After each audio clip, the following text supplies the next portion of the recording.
Michael Reeves walked along the cracked earth of his property line, the rising Arizona sun already beating down on his weathered neck. From a distance, he appeared like any other local. Faded jeans, dust-covered boots, and a sun-bleached cap pulled low. Nothing about his measured gait or quiet demeanor suggested what he had once been. Nothing visible told the story of his 16 years as a Force Recon Marine, with deployments that had taken him to the darkest corners of the world. He paused at the southeastern corner of his modest ranch, kneeling to examine fresh tire tracks cutting across his access road. His fingers traced the tread pattern, noting the depth and direction with practiced precision. Tourists occasionally got lost on these back roads, but something about these tracks raised the hairs on the back of his neck. Too deliberate. Too recent. "Third time this week," he muttered, rising to his full 6-foot frame and scanning the horizon with eyes that had lost none of their sharpness since his service days. The mountains to the south formed a natural barrier between his new life and what lay beyond. Mexico waited just 30 miles away, and with it, memories he'd spent 5 years trying to bury. A distant call broke his concentration. "Dad, you want breakfast before I head out?" Emma stood on the back porch, copper hair gleaming in the morning light, looking so much like her mother that sometimes it made his chest ache. "Be right there," he called back, his voice softer than his appearance would suggest. For Emma, he had learned gentleness. For Emma, he had chosen this quiet life after her mother's passing. Inside their modest ranch house, the walls told the story of their life together. Emma growing from a gap-toothed 12-year-old to the confident 17-year-old who now placed a plate of eggs before him. What the walls didn't show were the weapons strategically hidden throughout the house, or the reinforced safe room behind the hallway bookcase, or the emergency protocols he had drilled into Emma since they'd moved here. "Sheriff Rodriguez called while you were out walking the property," Emma said, sliding into her chair. "Said something about wanting your thoughts on some tracks they found up by Miller's Crossing." Michael nodded, unsurprised. After settling in this small border community, it hadn't taken long for the local law enforcement to recognize his tracking abilities. What they didn't know, what he had never shared, was how he developed those skills hunting men far more dangerous than lost hikers or wandering livestock. "Anything exciting happening at school today?" he asked, deliberately changing the subject. Normal conversation. Normal life. That was what he wanted for her. Emma rolled her eyes. "Just the usual pre-graduation chaos. Mrs. Winters is still making us practice walking in straight lines like we're 5. She checked her watch. "I've got to go, study group before first period." Michael walked her to her beat-up Jeep, a 16th birthday present he'd restored himself. The ritual was always the same. She would throw her backpack in. He would scan the surrounding landscape once more, and she would pretend not to notice. "Love you, kiddo," he said, giving her shoulder a gentle squeeze. "Love you too, Dad," she replied with a smile that momentarily erased the vigilance from his eyes. "Try not to interrogate too many cacti while I'm gone." As her Jeep disappeared down the dusty drive, Michael's expression shifted. The softness drained away, replaced by the calculating focus that had kept him alive through 3 combat tours. He walked purposefully to his workshop, a converted barn where he maintained the appearance of a handyman business. Inside, past the workbenches and tools, he entered a combination on what appeared to be an old refrigerator. The back panel slid away, revealing a small room containing what remained of his former life. A custom tactical vest, communication equipment, maps of the surrounding territory marked with observation points and escape routes. Weapons he maintained meticulously, though he hadn't fired them except on the remote practice range he'd built in the foothills. Michael sat on the metal stool and unlocked his laptop, reviewing the footage from the cameras hidden around his property. The vehicle that had left those tracks had passed by at 3:17 a.m. Black SUV, windows tinted beyond legal limits, moving slowly. Deliberately, he froze the frame, enhanced the image, but couldn't make out the license plate. His phone vibrated. Sheriff Rodriguez again. Michael answered on the second ring. Thought you'd want to know. The sheriff's voice came through, tense and low.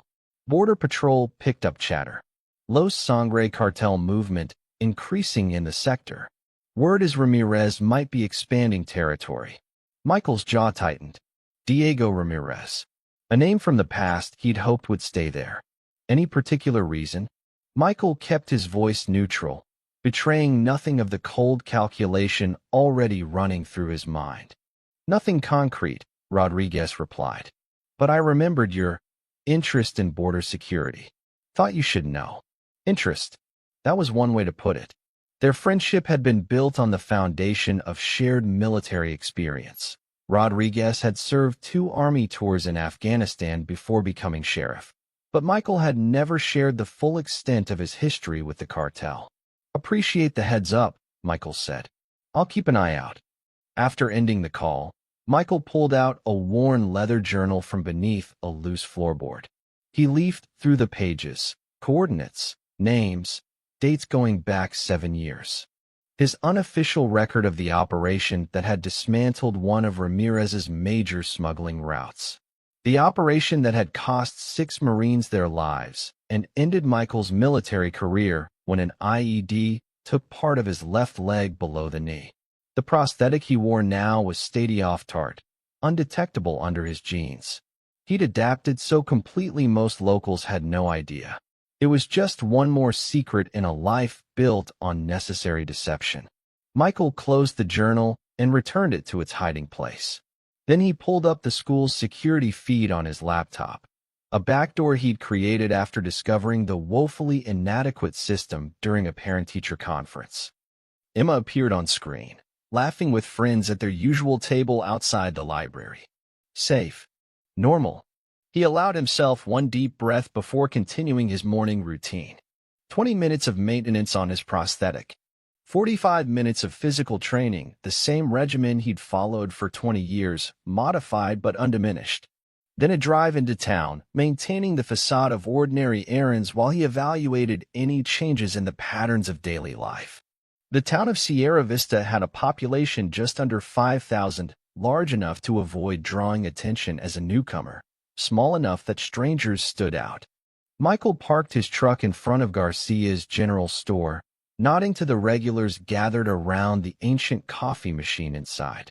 "Morning, Mike," called Alberto, the 70-year-old owner who missed nothing that happened in his store or the town beyond. "Your order came in yesterday. Been holding it for you." Michael paid for the specialized gun oil he'd ordered, nothing suspicious about a former Marine collecting weapons, and listened as Alberto rattled off the latest town gossip.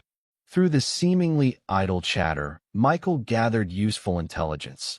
2 new families had moved into the rental properties on Cypress Street. The mayor was pushing for additional budget for the sheriff's department.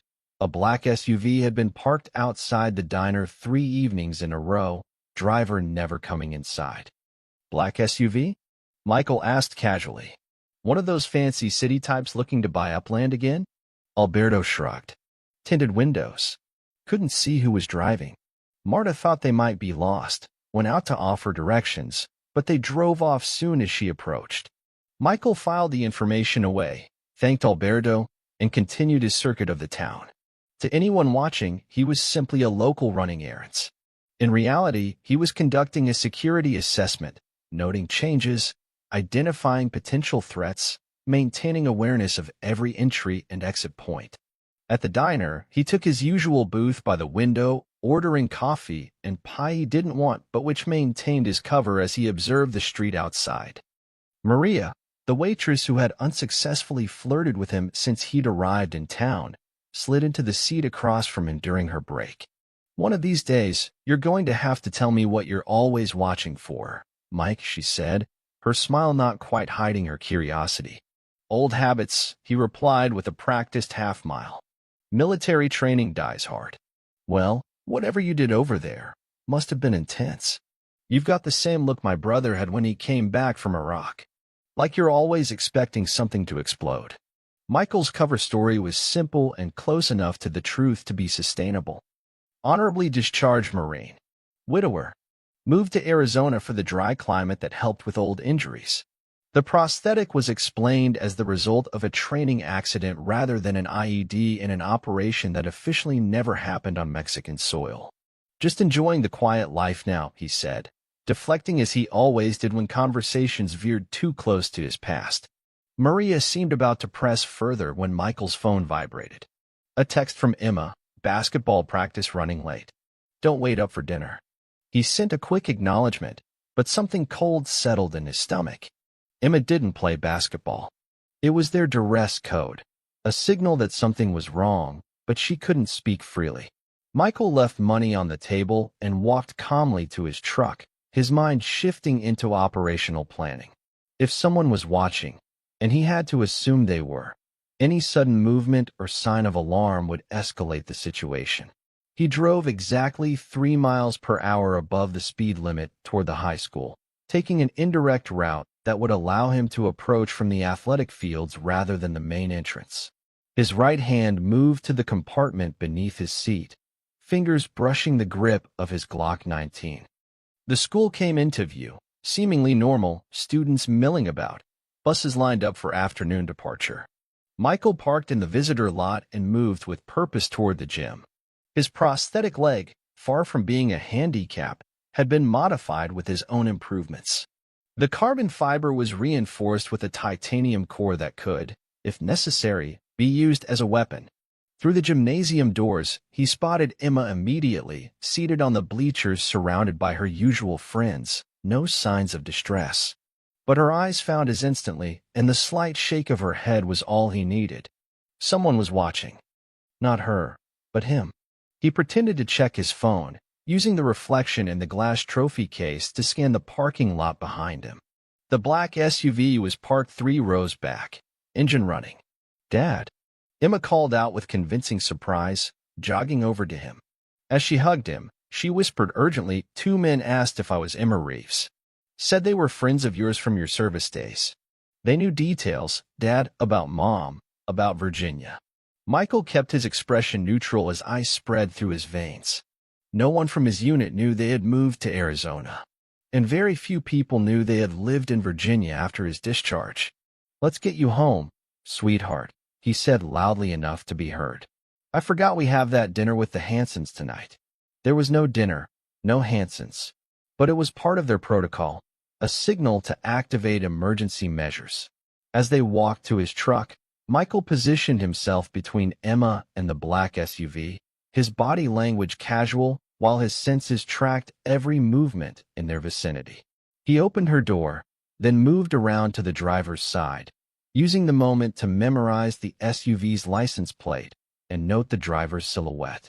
Once inside the truck, he took a roundabout path home, executing a series of turns designed to reveal if they were being followed. The SUV maintained distance but stayed with them through the first 3 turns. "Remember what we practiced," Michael said calmly, though his mind was already cycling through contingencies. "When we get home, go straight to the safe room, lock it down, wait for your all clear," Emma finished. Her voice trembled slightly, but her eyes showed the same determination he'd seen in her mother. "Are they Cartel? From your classified missions you never talk about?" Michael hesitated only briefly. She deserved the truth, or at least part of it. "Possibly. I led an operation 6 years ago that hurt their business pretty badly. Lost some good men doing it." The SUV turned off 2 blocks before they reached the access road to their property. Michael didn't relax. Tactical retreat often preceded an ambush. Their modest ranch house appeared unchanged as they approached, but Michael's trained eye caught subtle signs of intrusion. A boot print partially visible in the soft earth near the workshop, the security camera by the back door tilted 3 degrees from its usual position. "Change of plans," he said, driving past their entrance. "We're going to Sheriff Rodriguez's place. Call him now. Tell him Protocol Echo." Protocol Echo was something he and Rodriguez had established early in their friendship, a recognition between 2 veterans that sometimes danger from the past caught up to the present. Rodriguez would understand immediately that this wasn't a drill. As Emma made the call, Michael watched the road behind them. No vehicles followed, which only heightened his concern. If they weren't being tailed, it meant the threat was already in place, waiting. Rodriguez answered on the second ring, his voice immediately alert when Emma mentioned the protocol. Understood. Coming to you. Where are you now? Heading east on County Road 16, Michael said when Emma passed him the phone. Black SUV has been following us. Lost visual 3 minutes ago. I've got a deputy near that position, Rodriguez replied. Stay on 16. He'll intercept and escort you to the station. Michael ended the call, calculating their options. The sheriff's station was defendable, but it made them stationary targets. The border was 30 miles south. His old contacts were just on the other side, people who owed him favors, who could provide safe passage if needed. Emma watched the road ahead, her hand steady despite the fear she must be feeling. They found us because of me, didn't they? They followed me to get to you. No, Michael said firmly. This isn't on you. I knew the risks when I took that mission. I thought enough time had passed, that we were far enough away. He reached across to squeeze her hand. I'm going to fix this. The tension in his jaw was the only outward sign of the fury building within him. He had built this quiet life for Emma, had left behind the violence and darkness of his former world. He had adapted to civilian life, to being just Michael Reeves, handyman and father. But beneath that carefully constructed identity, Force Recon Marine Captain Michael Reeves had never truly disappeared. As the deputy's cruiser appeared in the distance, lights flashing, Michael made a promise to himself.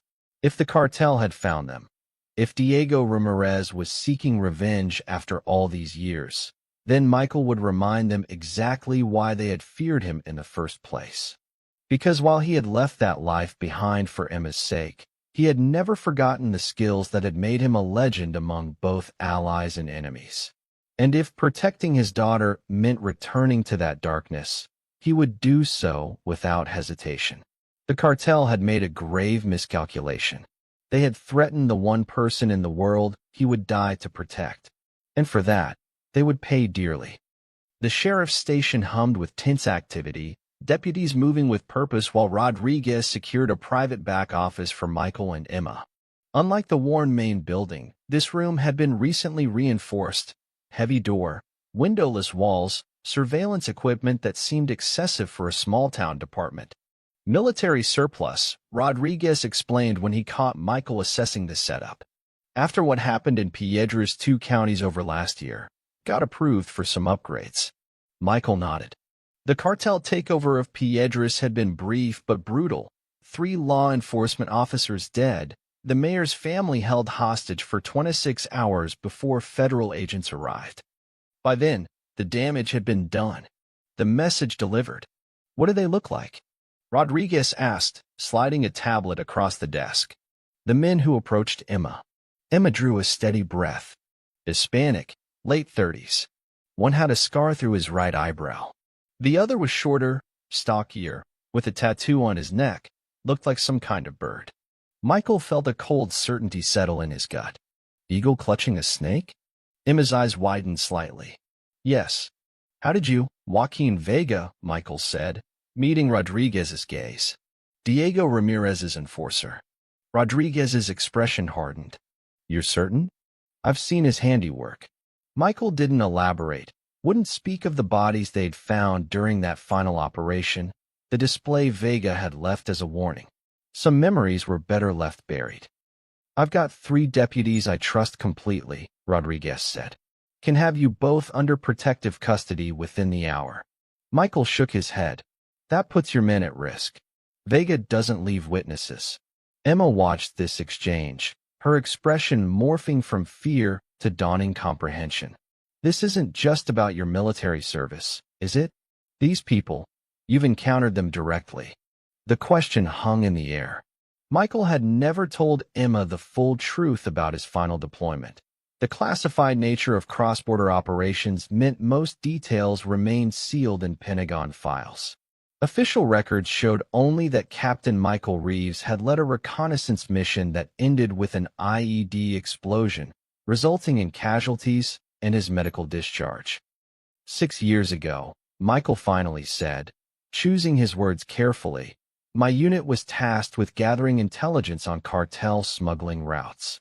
What we found was worse than expected, not just drugs, but human trafficking, weapons. We were authorized to disrupt their operations.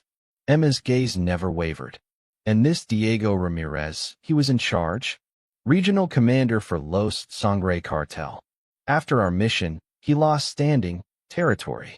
Last I heard, he'd fallen out of favor with the cartel leadership. Michael turned to Rodriguez. Something's changed if he's operating this far north again. Rodriguez nodded grimly. Border Patrol intercepted a courier last week. Intelligence suggests Los Sangre is consolidating power, eliminating rivals. Ramirez could be trying to prove himself, reclaim his position. By eliminating the man who cost him everything, Michael concluded. The unspoken part, that Emma was leverage, a way to draw him out, remained hanging between them. I need to make some calls, Michael said. Old contacts who might know Ramirez's current movements. Use my office, Rodriguez offered, standing. I'll arrange for a safe house outside department records. Fewer people who know, the better. When they were alone, Emma moved beside her father. All these years, she said quietly, I knew there were things you weren't telling me. Mom used to say you carried weights others couldn't see. Michael closed his eyes briefly. Lisa had always seen through his carefully constructed walls. I wanted to keep that world away from you. I'm not a child anymore, Dad, Emma said, her voice stronger than he expected. Whatever's coming, I need to know the truth. All of it. Michael studied his daughter, 17 going on 30, with her mother's determination and his stubborn resilience. She deserved the truth, but the weight of it. The operation was codenamed Serpent Strike, he began, the classified designation no longer seeming important in the face of their current threat. Intelligence had tracked a surge in cartel activity along a remote section of the border. What was supposed to be routine reconnaissance turned into something bigger when we discovered a major trafficking hub. He detailed the operation clearly but clinically, the weeks of surveillance, the discovery of mass graves, the decision to strike directly at Ramirez's operation. He omitted the worst details, but didn't shield her from the reality of what they'd found. We destroyed 3 processing facilities, intercepted weapons shipments, freed 37 captives being trafficked. The Pentagon celebrated it as a major victory. Michael's voice hardened. 2 weeks later, an IED took out our transport. 6 of my men died. I lost part of my leg. The official report called it an unfortunate accident in a training exercise on U.S. soil. But it wasn't an accident, Emma concluded. Ramirez sent Vega. Left his signature, the eagle and snake. A message that the border wouldn't stop him from reaching us. Michael met her eyes. After your mother died, I decided we needed a fresh start. Somewhere I could protect you better. Emma processed this in silence. Then, with a steadiness that made his chest ache with pride, she nodded. So what do we do now? Before Michael could answer, Rodriguez returned, his expression grave. We've got a problem. State police just found the black SUV abandoned 10 miles east. Driver's throat was cut. Professional job. Cartel cleaning house, Michael said. Or Ramirez covering his tracks. There's more, Rodriguez continued. Call came in about suspicious activity at your property. Deputy Hernandez responded, found signs of entry. Your security system was disabled. Michael's mind shifted into tactical assessment. Their establishing pattern of life. Figuring out our routines, security measures. The safe house is ready, Rodriguez said. Unmarked vehicle waiting at the rear exit. Michael shook his head. They'll be watching for that. Expected response. He turned to Emma. Do you remember the contingency plan we practiced last summer? The one your mother helped design before she passed. Emma nodded, understanding immediately. Lisa had been CIA analytics before retiring to raise Emma. Her contingency plans were thorough, creative, and completely off-book. Sheriff, I need 30 minutes, a secure line, and your personal vehicle, Michael said. And I need you to trust me. Rodriguez hesitated only briefly before tossing him his keys.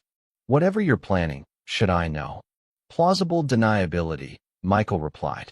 Just delay any official response to my property for the next 6 hours. While Rodriguez arranged the secure line, Michael quickly outlined the plan to Emma. Her eyes widened slightly, but she nodded without protest. 20 minutes later, Rodriguez's personal truck left the station's back entrance, Emma visible in the passenger seat, Michael driving. They took an indirect route out of town, maintaining normal speed, making no attempt to hide their departure. 5 miles outside town limits, they turned onto a dirt access road that serviced the county water infrastructure. Behind a maintenance building, they met the contact Michael had called, an elderly Navajo man named Thomas who had served with Michael's father decades earlier. Just like old times, Thomas said with a grim smile. The spirits warned me you'd call someday. Thomas drove Emma further into the reservation land, territory where cartel spotters wouldn't easily follow, where tribal police maintained strict control over outside access. Michael returned to town alone, now hidden in the bed of Thomas's work truck, covered by maintenance equipment. The radio crackled with Rodriguez's voice. Thermal imaging shows 3 heat signatures at your property, 2 by the workshop, 1 inside the house. As expected, Michael replied quietly. Keep your distance. This needs to look routine. Darkness had fallen by the time the maintenance truck dropped Michael half a mile from his property. He moved on foot through terrain he had memorized, each step deliberate, his prosthetic leg modified for silent movement across the desert soil. He reached his first cache, a hidden compartment beneath an innocuous rock formation 200 yards from his property line. From it, he retrieved night vision equipment, a combat knife, and a suppressed Sig Sauer P226, a weapon not registered in any database. Michael observed his property for 20 minutes, identifying the cartel spotters, one on the east corner of the workshop roof, another patrolling the perimeter, a third likely inside. Professional setup, not street-level thugs. Ramirez was sending his best. Moving like a ghost through the desert night, Michael approached from the blind spot he had deliberately built into his own security system, a narrow corridor between sensor arrays that only he knew existed. The first spotter never heard him coming. A precise strike to the carotid artery, and the man collapsed without a sound. Michael zip-tied his unconscious form and continued. The second spotter was more alert, pausing every few minutes to scan the surroundings. Michael waited patiently, timing the man's movements until he passed near the workshop's shadow. The takedown was quick, a hand over the mouth, precise pressure to cut off blood flow to the brain, unconsciousness in seconds. Inside the house, Michael moved room by room, alert for tripwires or improvised devices. The third intruder was in his study, photographing documents from Michael's desk. This one Michael needed conscious. Looking for something? Michael asked from the doorway, weapon aimed center mass. The man froze, then slowly raised his hands. Captain Reeves, he said, his accent thick but his English clear. Senor Ramirez sends his regards. I'm sure he does, Michael replied. Tell me why you're here, and I might let you deliver a message back to him. The man's smile revealed gold-capped teeth. The message is already delivered. We know where you live. We know about your daughter. We know about your leg. His eyes dropped to Michael's prosthetic. Vegas said to tell you he's been waiting for this reunion. Michael's expression remained impassive, but internally, his mind calculated rapidly. Ramirez must be desperate, sending men to do reconnaissance rather than hitting directly. Reconnaissance? The man laughed. No, Captain. This is just courtesy, letting you know we're here before we begin. Old respect between warriors, yes? The real work starts tomorrow. Michael's instincts flared. The man was too confident, too willing to talk. You're a distraction, Michael realized. Where's Vega now? The smile widened. Finding your daughter, of course. The reservation was clever, but did you really think tribal police would stop us? We own half the counties along the border. Cold fury replaced the calculated precision in Michael's mind. He crossed the room in 2 strides, the suppressed pistol now pressed against the man's forehead. Who's with Vega? How many? For men. Best trackers from Sonora. They'll have her before midnight. The man's confidence never wavered. Kill me if you want. Won't change what's coming. Michael's finger tensed on the trigger, then relaxed. Death would be too easy. Information was what he needed now. The zip ties bit into the man's wrists as Michael secured him to the heavy oak chair. From a hidden compartment beneath the floorboards, Michael retrieved a satellite phone. Untraceable, paid for with cash through cutouts years earlier. Thomas answered on the first ring. They've been spotted, the old man said without preamble. Tribal police engaged them at the eastern boundary. 2 cartel wounded, but Vega escaped with 2 others. They're heading south. Emma. Safe. We moved her to the old trading post when we spotted their approach. My grandson is with her. He served 3 tours in Afghanistan. She's secure. Relief flooded through Michael, followed immediately by cold determination. Keep her there. I'm implementing Scorpion protocol. The silence on the other end spoke volumes. Thomas had been briefed on the contingency plans years ago, knew exactly what Scorpion protocol entailed. The spirits will watch over you, Thomas finally said. Call when it's done. Michael ended the call and turned to the bound cartel soldier. You're going to tell me everything about Ramirez's operation. Border crossings, safe houses, communication protocols. Everything. The man spat on the floor. I tell you nothing. That's what they all say, Michael replied, his voice eerily calm as he removed a small case from the same hidden compartment. But everyone talks eventually. 3 hours later, Michael had everything he needed. The cartel operation was even more extensive than he'd feared. Ramirez had rebuilt his network, expanded territory, formed alliances with local criminals. The target wasn't just Michael. It was the entire region.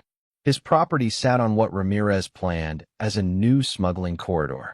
Michael placed an anonymous call to Border Patrol, giving them the location of the 2 unconscious men outside.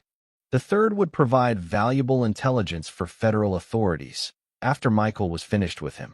In his workshop, Michael accessed the reinforced room behind the false refrigerator. This time, he retrieved more than just surveillance equipment. Body armor, tactical clothing, specialized ammunition, communication gear encrypted to military specifications. Equipment that had remained untouched for 5 years, maintained in perfect condition for a day he had prayed would never come. The prosthetic leg came off, replaced with his combat model, designed not just for mobility, but as a weapon itself, with compartments for additional equipment, reinforced structure that could kick through standard doors. As he prepared methodically, Michael's phone vibrated with a text from Rodriguez. Border Patrol intercepted 2 of them. Third talking. Vega and 1 other still unaccounted for. Need location. Michael didn't respond immediately. The rules had changed. This was no longer about defense or evasion. Ramirez had sent his people after Emma, had brought the violence of his world to Michael's doorstep despite all efforts to build a new life. The old Michael Reeves, the civilian, the father trying to leave the past behind, receded with each piece of equipment he secured. In his place, Captain Reeves of Force Recon Marine Corps emerged, the man who had led one of the most effective special operations units ever to operate along the border. His response to Rodriguez was brief, implementing countermeasures. Keep federal response focused on border. I'm handling Vega. The sheriff would understand the subtext. Some operations required methods outside official channels. Some enemies couldn't be stopped through conventional means. Michael made one last call to a number few people knew existed. The man who answered had once been his superior officer, now worked in a government agency that operated in the shadows.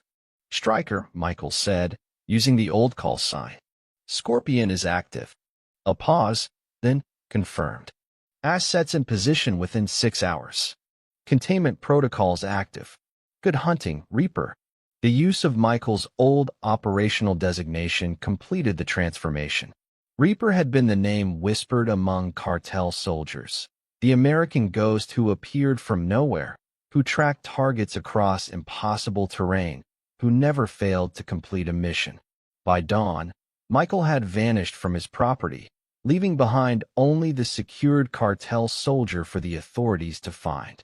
The GPS data from the man's phone had provided the location of Ramirez's nearest safe house, a ranch 20 miles south, just on the American side of the border. Michael approached on foot, using thermal imaging to identify 6 men positioned around the property. Sloppy security, overconfident. They weren't expecting a counterattack, certainly not from a single operator. The first guard fell silently to a perfectly placed shot from 400 yards. The second never even reached for his weapon before the suppressed round found its mark. By the time the others realized they were under attack, Michael had already breached the perimeter. Inside the ranch house, he moved like a specter, eliminating 3 more cartel soldiers with mechanical precision. No wasted movement, no hesitation. Each target presented, each target neutralized. In the basement, he found what he expected: communications equipment, maps detailing smuggling routes, weapons cache ready for distribution. Everything needed to establish a forward operating base for cartel expansion. What he didn't find was Vega. Michael secured the evidence for the authorities, then melted back into the desert before the first Border Patrol helicopters appeared on the horizon. Rodriguez would handle the official explanation: anonymous tip, lucky break, routine patrol that happened upon major cartel operation. By midday, Michael had reached the second location extracted from his prisoner, an abandoned gas station 30 miles west, converted to a cartel waypoint. This time, security was heavier: 10 men, more heavily armed, clearly on alert. Michael observed from a concealed position, patiently watching patterns of movement, identifying weaknesses. Based on radio chatter he intercepted, Vega had been here but departed hours earlier, warned by the silence from the first safe house. This wasn't just about finding Vega anymore. Michael was systematically dismantling Ramirez's infrastructure, destroying the network before it could establish permanent presence in the region, before it could ever threaten Emma again. As he planned his approach to the gas station, Michael's satellite phone vibrated. "We've got movement at the border," his former commander reported. Ramirez himself crossed an hour ago with 20 men. They're heading toward a compound outside Nogales. Industrial area, abandoned warehouse district. Michael processed this development quickly. Vega must have called him in. They're consolidating forces. Satellite imagery shows vehicles, weapons. They're preparing for something big. Trap, Michael concluded. They know I'm coming. Local assets are standing by.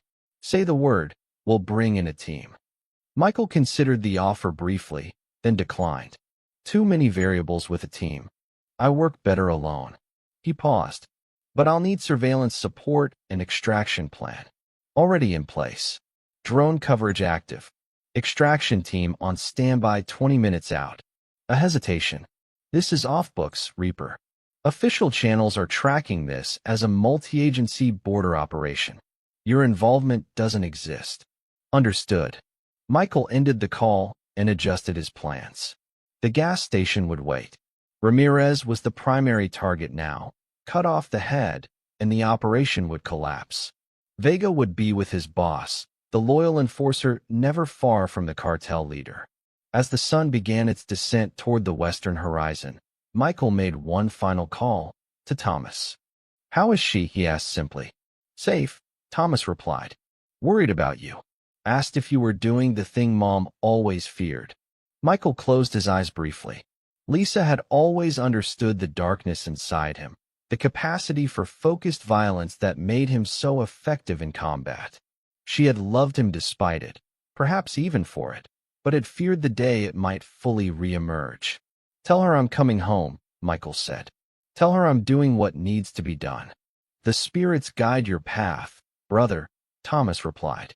"Return to us whole." Michael secured his equipment and began moving south, toward the compound where Ramirez waited. Toward the man who had ordered the attack that killed 6 of his Marines, that had cost him part of his leg, that now threatened everything he had built since leaving that life behind. The desert night enveloped him, the stars overhead the same ones that had watched over countless operations in hostile territory. For the first time in 5 years, Michael felt the cold clarity of combat focus settle over him completely. The father receded, the protector emerged. Reaper was hunting again. The abandoned warehouse district outside Nogales sprawled like a rusted graveyard of American manufacturing. Skeletal buildings with broken windows, crumbling loading docks, and chain-link fences long since cut open and repurposed. By day, it stood as a monument to economic migration. By night, it transformed into a shadowy network of illicit commerce. Michael approached from the northeast, using the higher terrain to observe the compound where Ramirez had established his forward base. The warehouse itself was unremarkable, a long, rectangular structure with faded signs still advertising Southwest Distribution Solutions, but the security perimeter surrounding it was anything but standard. Through his thermal scope, Michael counted 24 heat signatures positioned strategically around the building, with 4 sniper positions established on adjacent rooftops. Professional setup, he murmured to himself, noting the overlapping fields of fire, the carefully positioned vehicles that could serve as both cover and quick evacuation. Ramirez wasn't taking chances. The satellite phone vibrated once. A text message from his former commander. Drone imagery confirms HVT presence. Target acquired at 2317 entering main structure. Minimum 30 personnel on site. Recommend standby for team insertion. Michael didn't respond.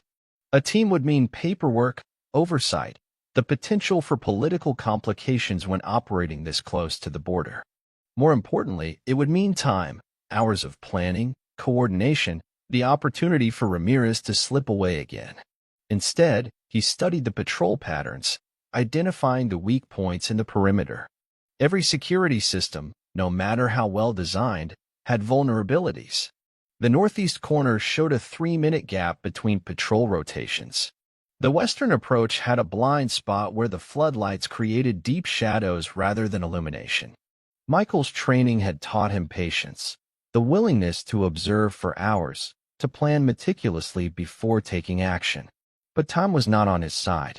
Each hour gave Ramirez more opportunity to learn of his dismantled operations, to adapt, perhaps to slip back across the border where Michael's reach would be significantly limited. As he surveyed the compound, memories from his final mission flooded back. The intelligence reports on Ramirez's operation, the photographs of victims, the mass graves they had discovered. The cartel leader had built his reputation on brutality, on making examples of those who opposed him. Michael pushed those thoughts aside, focusing instead on the tactical problem before him. The compound's main building had 3 access points, front entrance heavily guarded, loading dock on the east side with moderate security, and what appeared to be a service entrance on the west with minimal coverage.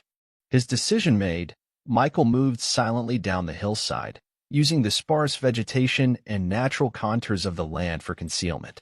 The darkness was his ally, the quarter moon providing just enough light to navigate without illuminating his position to potential observers.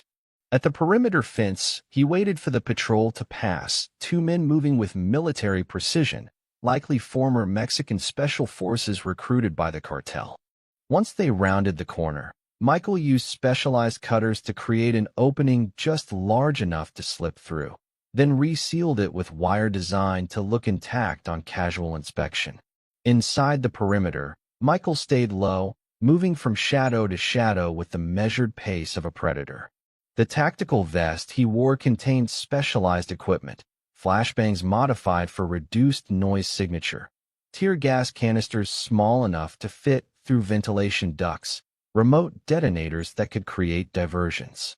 He reached the western wall undetected, pressing against the corrugated metal as he assessed the service entrance. Single guard, armed with what appeared to be an AR-15, occasionally checking his phone, bored, complacent.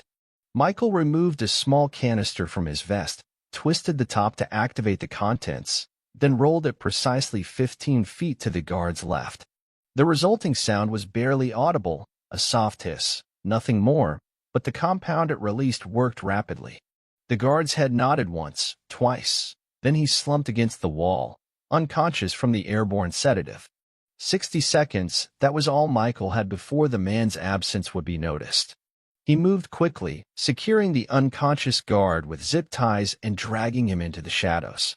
From the man's tactical vest, Michael retrieved an earpiece tuned to the cartel's communication frequency, giving him access to their coordination. The service door yielded to specialized tools designed to defeat commercial locks without triggering alarm systems. Inside, the warehouse opened into a cavernous space that had been transformed into a cartel operations center. Wooden crates were stacked along the walls, weapons, ammunition, communications equipment. In the center, vehicles stood ready for rapid deployment. SUVs with reinforced frames and blacked-out windows. At the far end, a makeshift command post had been established, glass-walled offices repurposed for cartel leadership. Michael moved silently along the periphery, staying within the deeper shadows as he counted personnel and assessed the operation's scope. This wasn't just a temporary outpost. Ramirez was establishing a permanent forward base for expanding his territory. The map spread across tables showed distribution routes reaching deep into Arizona, marking vulnerable border towns including Sierra Vista. Spanish-language conversations filtered through the earpiece Michael had acquired. Sector 3, report. Clear. No movement. Vega wants status update on eastern approach. Michael froze at the name. Vega was here, as expected. The enforcer rarely left Ramirez's side during critical operations. As he processed this information, Michael caught movement from the command offices. Through the glass walls, he could see Ramirez himself, shorter than Michael remembered, but carrying himself with the same arrogant authority. Beside him stood Joaquin Vega, instantly recognizable by the eagle and snake tattoo visible on his neck above his tactical vest. They were reviewing something on a laptop, expressions intent. Between them on the desk lay what appeared to be a satellite phone similar to Michael's own. Secure communications, likely with cartel leadership across the border. Michael considered his options rapidly.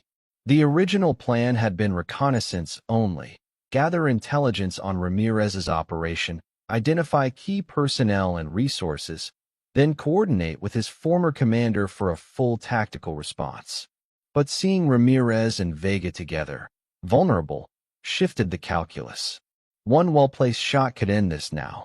Michael's hand moved to the suppressed rifle slung across his back. 300 feet, unobstructed line of sight through the glass wall. A challenging shot under normal circumstances, but well within his capabilities. His finger had just touched the rifle strap when the earpiece crackled with urgent communication. Movement at the north perimeter. We have incoming border patrol vehicles, multiple units. The command center erupted into activity. Ramirez barked orders as men scrambled to defensive positions. Vega moved with cold efficiency, directing teams to specific stations with the precision of a military commander. Michael cursed silently. The border patrol's timing couldn't have been worse, either a coincidence or, more likely, Rodriguez had been unable to keep federal authorities from detecting the increased cartel activity. Through the chaos, Michael noticed Ramirez and Vega moving quickly toward the rear of the facility, accompanied by 4 heavily armed guards. They were heading for a door Michael hadn't mapped in his initial surveillance. Likely an escape route prepared for exactly this scenario. Decision time. Michael activated his satellite phone's emergency protocol, a coded signal to his former commander indicating that the operation had been compromised and backup would be required.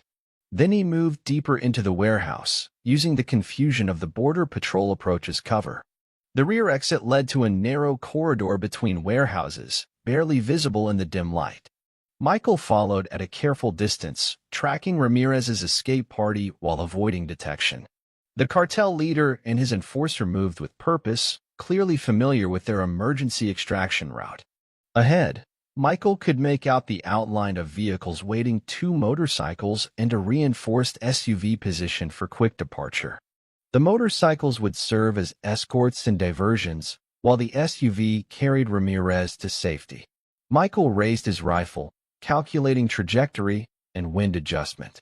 One shot could end Ramirez's reign right here. His finger tensed on the trigger. A sudden memory flashed through his mind. Emma asking once if he had ever killed anyone during his service.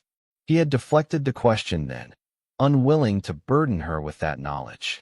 What would she think of him now, preparing to execute a man without trial, without authorization? The moment of hesitation cost him. A slight shift in position caught the attention of one of the rear guards, who spun with his weapon raised. Intruso! The shout alerted the entire party. Michael's training took over. 3 rapid shots dropped the alert guard and the man beside him. He rolled to cover behind a concrete barrier as return fire erupted, bullets sparking against the surface inches from his position. Through his scope, Michael saw Ramirez being hustled into the SUV while Vega directed covering fire. The vehicle's engine roared to life, tires squealing as it accelerated toward the compound's southern exit. Michael quickly assessed his options. Pursuing the SUV directly would expose him to fire from the remaining guards. The Border Patrol units approaching from the north would be too far to intercept. His satellite phone vibrated. Backup was 18 minutes out, far too late to catch Ramirez. A different approach, then. Michael reached into his tactical vest and removed a specialized tracking device no larger than a coin. With practiced precision, he loaded it into a modified launcher attached to his rifle. One shot. The tracking round sailed through the air, its trajectory precisely calculated to account for the SUV's movement and speed. It adhered to the vehicle's undercarriage just as it disappeared around the corner. Michael's attention immediately shifted to the immediate threat, the remaining guards advancing on his position with coordinated fire. He responded with measured shots, each finding its mark with deadly accuracy. Years might have passed since his active service, but the muscle memory remained intact, the cold calculation of combat mathematics automatic in his mind. When the last guard fell, Michael quickly collected his equipment and withdrew, knowing that Border Patrol units would soon secure the entire area. The warehouse raid would be recorded as a successful federal operation against cartel expansion, with no mention of his involvement. A mile from the compound, Michael retrieved his cash transportation, a nondescript motorcycle chosen for its combination of speed and off-road capability. The tracking device on Ramirez's vehicle showed movement southwest, likely toward a crossing point back into Mexico. Michael activated his satellite phone. Target mobile, moving southwest from primary location. Tracking active. Acknowledged, came the immediate response. Drone surveillance redirected to your coordinates.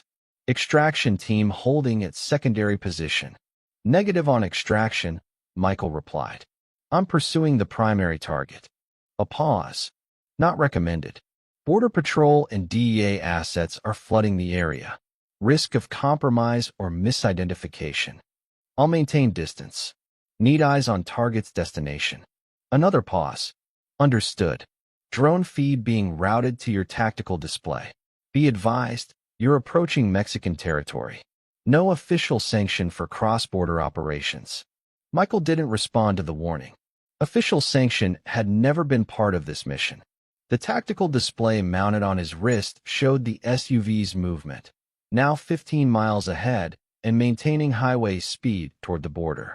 Satellite imagery overlaid with the tracking data indicated a probable destination, a compound 10 miles inside Mexico, one of Ramirez's known safe houses.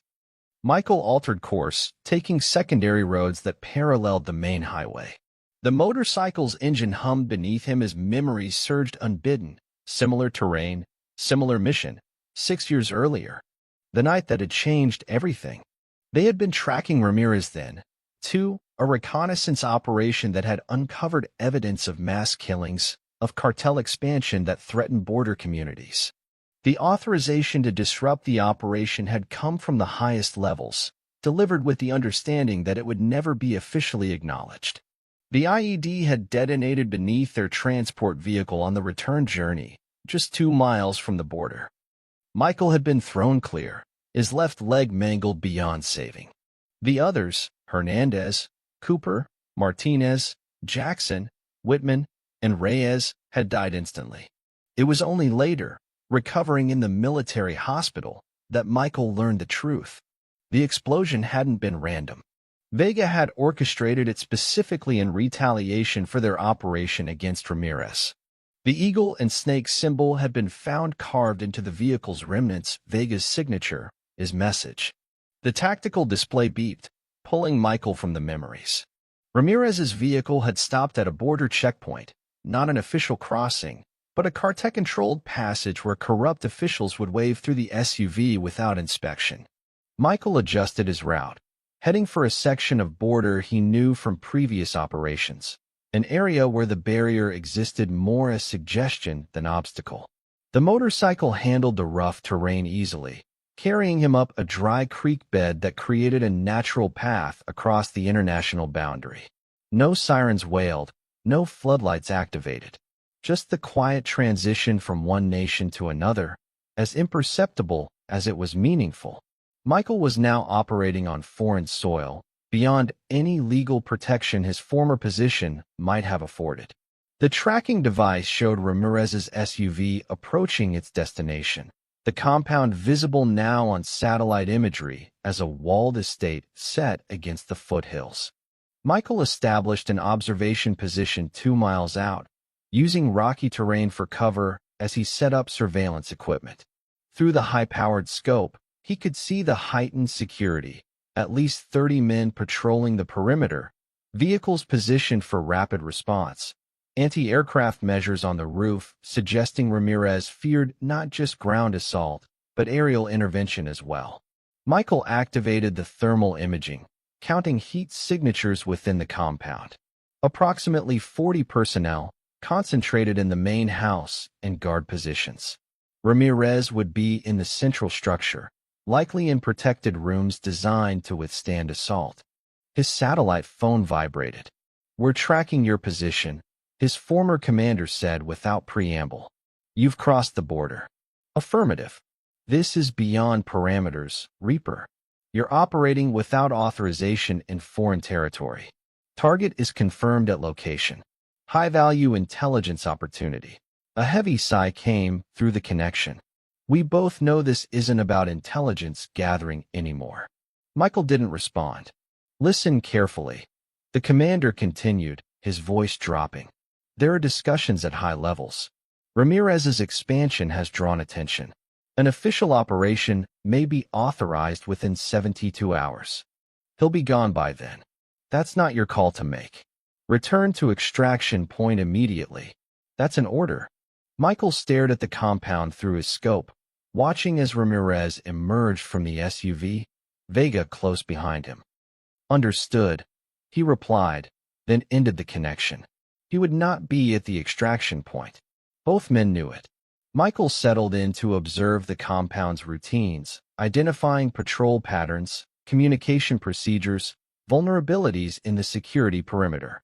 As night deepened, he noted shift changes, locations of power generators, water supplies, all potential points of sabotage. The scope of Ramirez's security made direct assault suicide, regardless of Michael's training or motivation. This would require a different approach: patience, precision, opportunity. As he considered his options, movement at the compound's gate caught his attention. A convoy of vehicles approached, 3 SUVs and an armored truck. The gates opened without challenge, suggesting expected visitors. Through his scope, Michael observed the new arrivals, men in tailored suits rather than tactical gear, moving with the confidence of authority rather than the vigilance of soldiers. Cartel leadership, coming to meet with Ramirez. This changed everything. Multiple high-value targets in one location.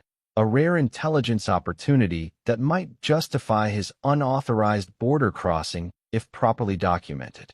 Michael activated specialized surveillance equipment from his pack, directional microphones capable of capturing conversations from extreme distances, thermal imaging to track movements within buildings, signal interceptors to monitor communications.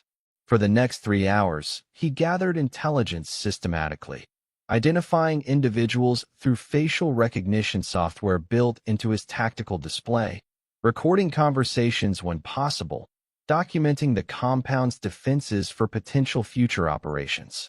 The meeting appeared to center on territory expansion, with Ramirez presenting his plan for establishing permanent operations north of the border. References to corrupt officials, to strategic locations, to distribution networks, all valuable intelligence that could cripple cartel operations if acted upon. Then came the information that froze Michael's blood. The American Reeves, is he still a problem? One of the cartel leaders asked. Ramirez nodded. He interfered with our forward base. But Vega has a solution. Vega stepped forward, activating a tablet that displayed images on the room's main screen, surveillance photos of Emma at school, at the reservation, entering Sheriff Rodriguez's vehicle. His daughter, Vega explained. We have people in position. When he returns from his current activities, we will have leverage properly in place. And if he doesn't return, another leader asked. Vega's smile was cold. Then we take the girl anyway. Send him pieces until he surrenders himself. The discussion continued, but Michael no longer processed the words. Cold fury had replaced tactical calculation, narrowing his focus to a singular purpose. He had believed Emma safe on the reservation, protected by Thomas and tribal security. But Vega had planned for this, had assets in place that Michael hadn't identified. The threat wasn't theoretical or distant. It was immediate, specific, and directed at the one person Michael had sworn to protect above all others. His tactical training warred with paternal instinct. The rational approach would be to withdraw, to alert his contacts, to establish a security perimeter around Emma with official resources. But that would mean hours of delay, channels of approval, the possibility of leaks from compromised officials mentioned in the very meeting he was monitoring. Michael activated his satellite phone, connecting not to his former commander, but to Thomas directly. Status? He asked without preamble. Secure for now, Thomas replied, his voice tight. But we've spotted unfamiliar vehicles on the reservation border. Tribal police intercepted one, cartel soldiers with false identification. Others may have gotten through. Move her, Michael ordered. Protocol Obsidian. A sharp intake of breath. Protocol Obsidian was the most extreme contingency plan they had established, complete communication blackout, movement to a location known only to Michael and Thomas, no contact with authorities of any kind. She won't go willingly if she thinks you're in danger, Thomas warned. Tell her. Michael hesitated. Tell her I'm coming home, but she needs to follow the protocol exactly. No deviation, no contact, no exceptions. Understood. May the spirits watch over you, brother. Michael ended the call, his decision made. Emma's safety required immediate elimination of the threat. Not containment, not arrest, not intelligence gathering, elimination. He evaluated his equipment with cold precision, sufficient for reconnaissance, inadequate for direct assault on a heavily fortified compound. A change in tactics would be necessary. The meeting inside continued, the cartel leaders discussing expansion plans, political connections, enforcement strategies.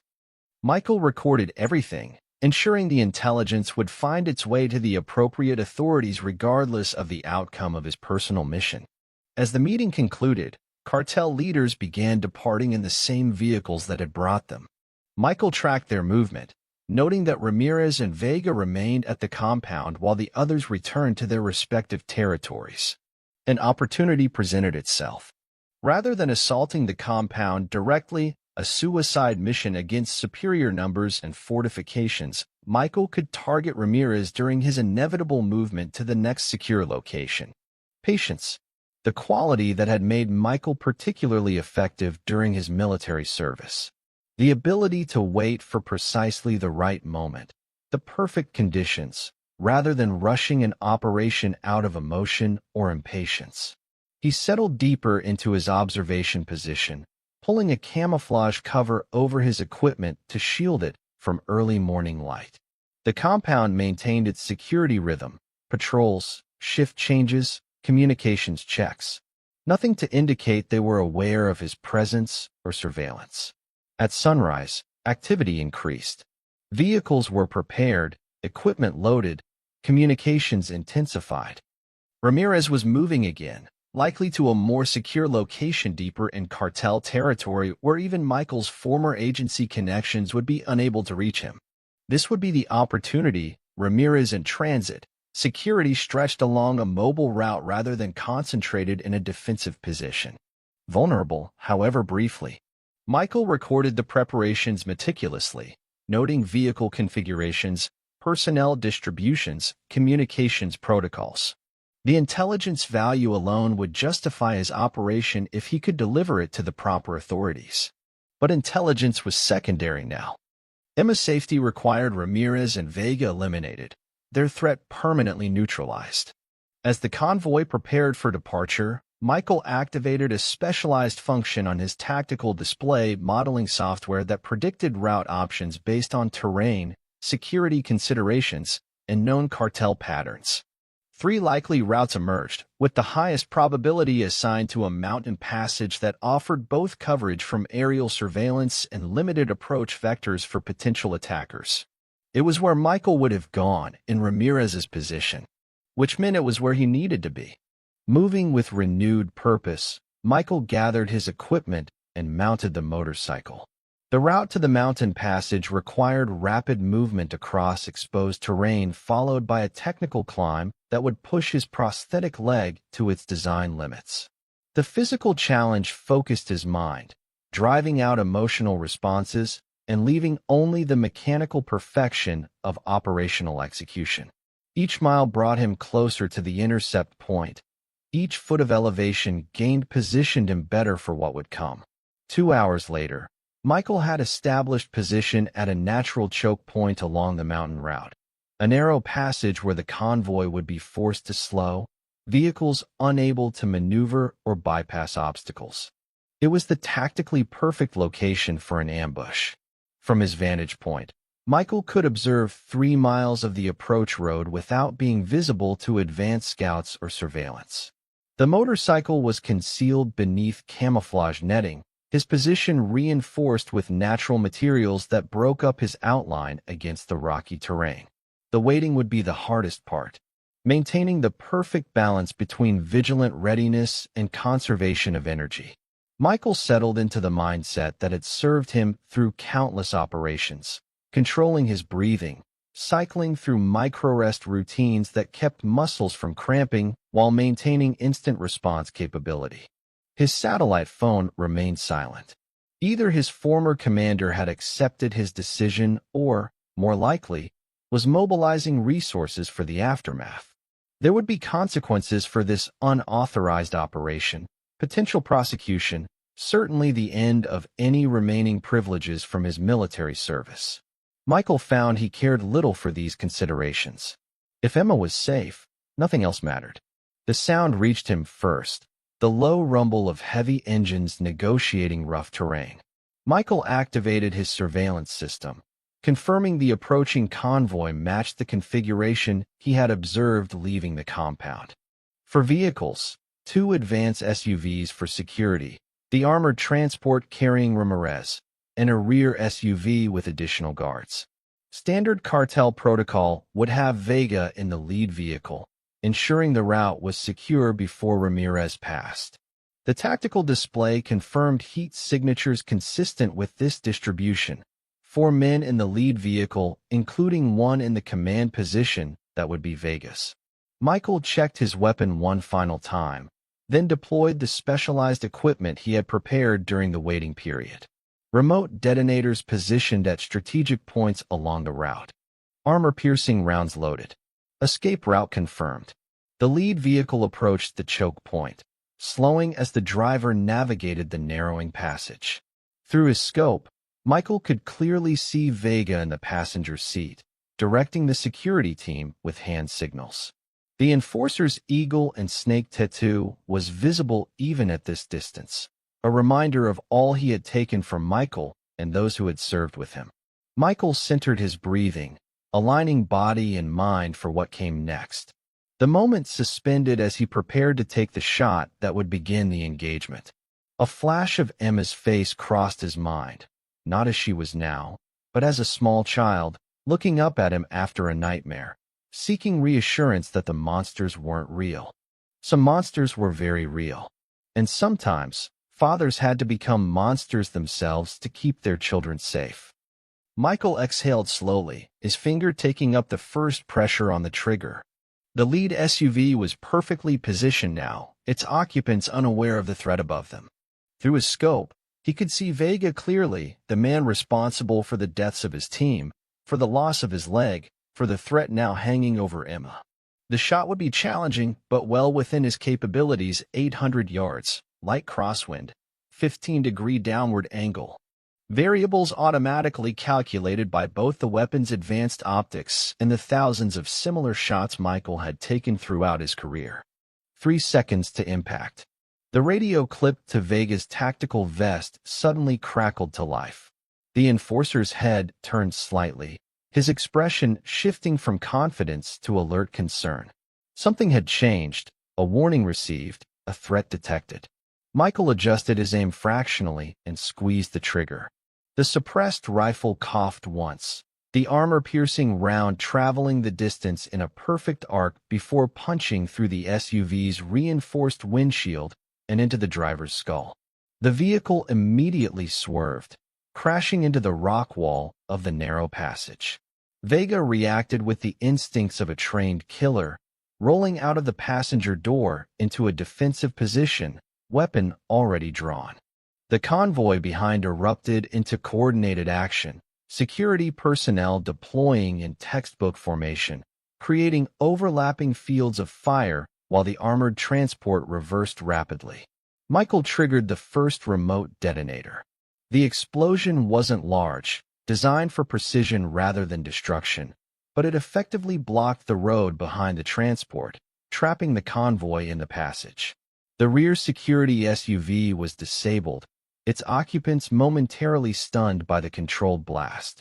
Vega barked orders, his voice carrying clearly through the mountain air. Defensive perimeter. Sniper on the ridgeline. Michael had already shifted position, utilizing pre-planned movement paths that kept him concealed behind natural cover. The second shot came from a position 50 yards east of the first, another precision strike that eliminated the rear gunner emerging from the transport vehicle. Return fire peppered the ridgeline, but it was uncoordinated, unfocused, shots aimed at where they believed the threat originated rather than Michael's actual position. Automatic weapons chattered, rounds ricocheting off rock faces or disappearing into empty space. Through the tactical display linked to his scope, Michael tracked heat signatures and movement patterns. 12 targets remaining. Vega directing a 3-man team to ascend the eastern slope while maintaining the defensive perimeter around the transport, likely containing Ramirez. The team ascending toward Michael's position moved with professional discipline, using available cover, advancing in coordinated bursts. Former military, Michael assessed. Probably Mexican special forces recruited by the cartel for their expertise. Michael activated the second remote detonator. This charge had been placed specifically for such a contingency. A carefully calculated rock slide that cascaded down the eastern slope, burying 2 of the ascending team members beneath tons of stone and debris. The third man leapt clear but landed awkwardly, his leg visibly breaking from the impact. 9 targets remaining. Vega had now positioned himself beside the transport, using its armored frame for protection while coordinating the defense. No clear shot presented itself. Michael shifted position again, working his way along a ridgeline that would offer a different angle of attack.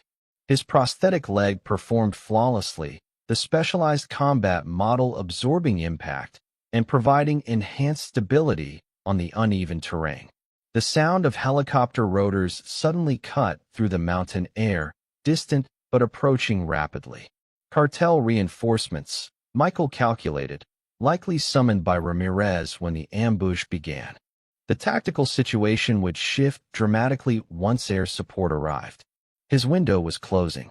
Michael reached his new position and quickly assessed the battlefield below. The convoy remained trapped in the passage, defensive perimeter established, but growing increasingly concerned about the approaching helicopter. Through his scope, Michael could see Vega conferring urgently with someone inside the transport, almost certainly Ramirez, developing an extraction plan. The tactical mathematics were simple but brutal.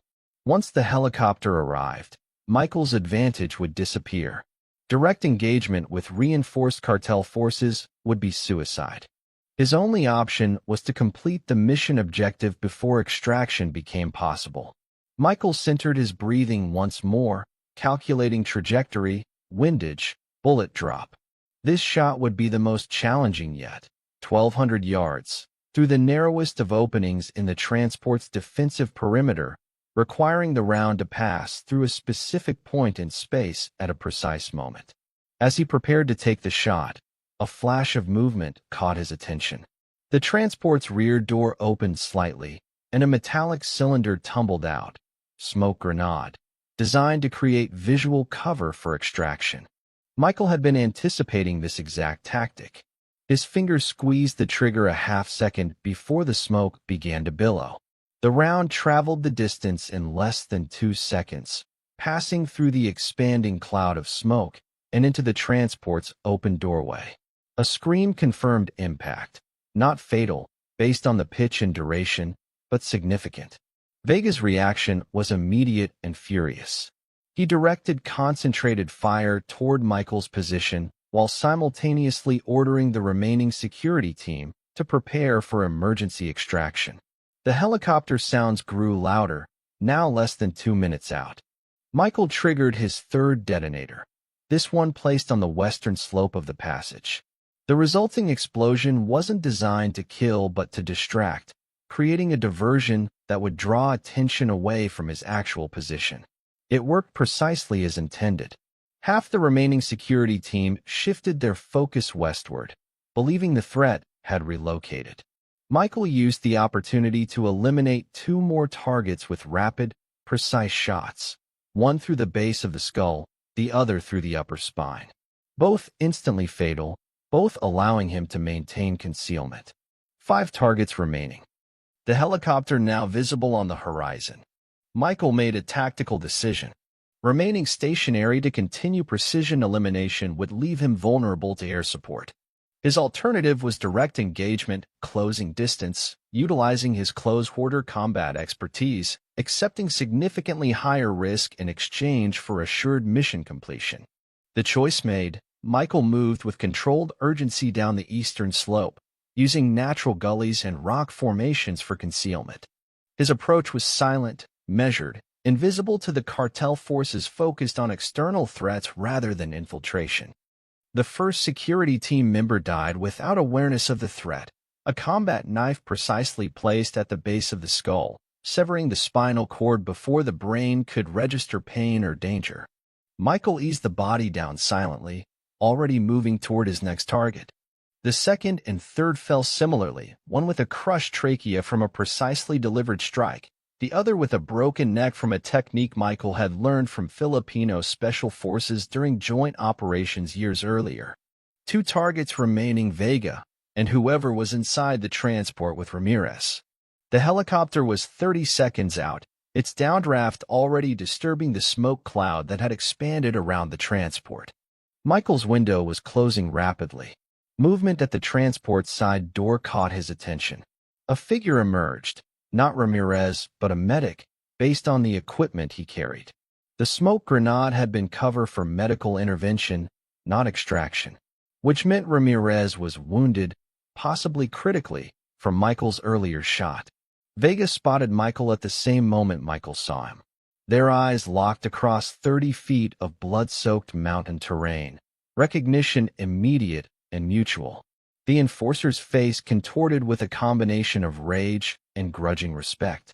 "Reaper," Vega said, using Michael's old operational designation. "Should have known it was you." Michael didn't respond. Words were irrelevant now. His advance was methodical, measured, a predator closing on cornered prey. Vega raised his weapon, but Michael was already moving, a sideways roll that carried him behind the wrecked lead SUV as bullets sparked off the rocks where he had stood moments before. "You're too late," Vega called out, his voice carrying over the growing roar of the helicopter. "The girl is already ours. Should have stayed with her instead of coming after us." Michael knew it was psychological warfare, an attempt to distract him, to create an emotional response that would lead to tactical errors. He pushed the words aside, focusing instead on the positioning of the transport, on the helicopter's approach vector, on the decreasing tactical options available. The moment Vega shifted position to maintain line of sight on the approaching helicopter, Michael struck. His movement was a blur of precisely calculated violence, emerging from cover, closing distance in a pattern designed to minimize target acquisition opportunity, weapon raised and firing in one continuous motion. 2 rounds struck Vega's center mass, a third piercing his upper arm as he returned fire. The impact drove the enforcer back against the transport, his weapon clattering to the ground as blood blossomed across his tactical vest. Michael advanced, weapon trained on Vega's head, prepared to deliver the final shot. The enforcer's eyes showed no fear, only a cold appreciation for the tactical perfection that had defeated him. "Do it," Vega said, blood bubbling at the corners of his mouth. "Finish what you started 6 years ago." Michael's finger tightened on the trigger. The transport door suddenly swung open, and a voice called out weakly from within. "Wait." Despite himself, Michael hesitated. The voice was familiar, the same one he had heard giving orders during countless intelligence briefings, the same one that had haunted his dreams after the IED attack. Diego Ramirez leaned against the doorframe, one hand pressed against his side where blood seeped between his fingers. Michael's earlier shot had found its mark, a wound that might not be immediately fatal but would require significant medical intervention to survive. "Captain Reeves," Ramirez said, his voice strained but controlled. "Or is it Reaper now? The ghost who haunts Cartel nightmares." Michael kept his weapon trained on Vega, but shifted his position to maintain both targets in his field of vision. The helicopter was now directly overhead, its rotor wash whipping dust and debris into miniature cyclones. Whatever happened next would need to happen quickly. "You crossed the border to kill me," Ramirez continued. "Violated your own laws. Became what you once hunted. All for revenge." "Not revenge," Michael replied, his voice carrying clearly despite the helicopter noise. "Prevention. You targeted my daughter." A flicker of something passed across Ramirez's face. Surprise, perhaps, or calculation. The girl was leverage, nothing more. Professional, not personal. "It became personal when you sent Vega after my team 6 years ago." Michael's aim never wavered. "It became personal when 6 Marines died because of your orders." Ramirez struggled to stand straighter, his face pale from blood loss. "We are not so different, you and I. Both willing to cross lines for our people. Both living by codes others cannot understand." "The difference," Michael replied, "is that I don't target children. I don't traffic human beings. I don't build empires on suffering." The helicopter began to lower, hovering 20 feet above the transport. A tactical team prepared to fast-stroke down, reinforcements that would shift the equation decisively if Michael allowed them to deploy. Ramirez saw Michael's assessment of the situation. "You cannot win this, Captain. Even if you kill us both, you'll never escape. Better to withdraw now, protect your daughter directly. We can establish boundaries, professional courtesy." For a moment, Michael saw the tactical logic in the offer. Eliminating Ramirez and Vega would disrupt cartel operations temporarily, but someone would replace them. The threat to Emma might actually increase if he became a high-value target for cartel retribution.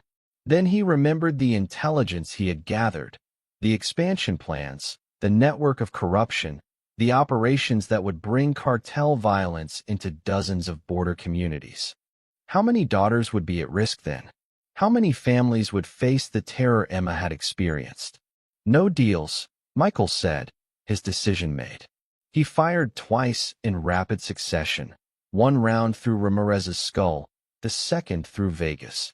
Both men collapsed instantaneously, the threat they presented eliminated with surgical precision.